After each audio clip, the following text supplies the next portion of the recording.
Madrassting i glat strikning. Der syr jeg det sådan oppefra og ned. Og først så syr jeg ind i højre side. Og her har jeg strikket knudekant, så jeg syr lige inden for den yderste knude.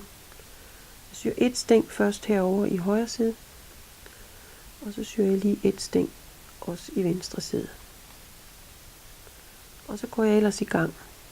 Og så syr jeg et sting ned, der svarer til 2 strikkede pinde, altså det, der svarer til en knude. Og så strammer jeg godt til.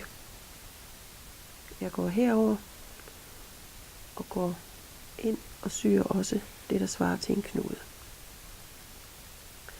Jeg går tilbage, hvor jeg sidst stak nålen op, og går så ned. Og der kan I se, at jeg har det, der svarer til 2 strikkede pinde. Og så hiver jeg godt til. Og herover går jeg også over. Og der kan I også se, at der er det, der svarer til 2 strikkede pinde. Og så fortsætter jeg ellers nedad på den måde.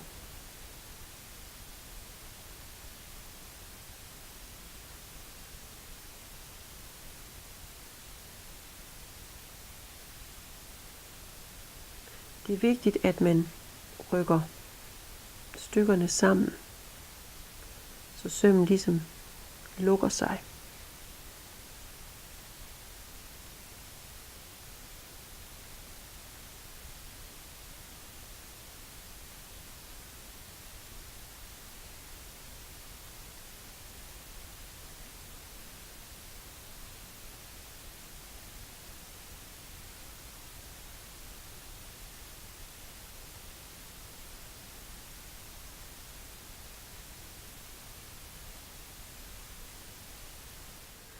Her kan I så se, at jeg har fået mine 2 stykker glat strik til ligesom at fuldstændig hænge sammen, så det ser ud som om det er strikket. Men hvis I vender det om, så vil I kunne se, at der har jeg min søm, som selvfølgelig fylder ud på vrangsiden. Men sådan vil det være med den her teknik.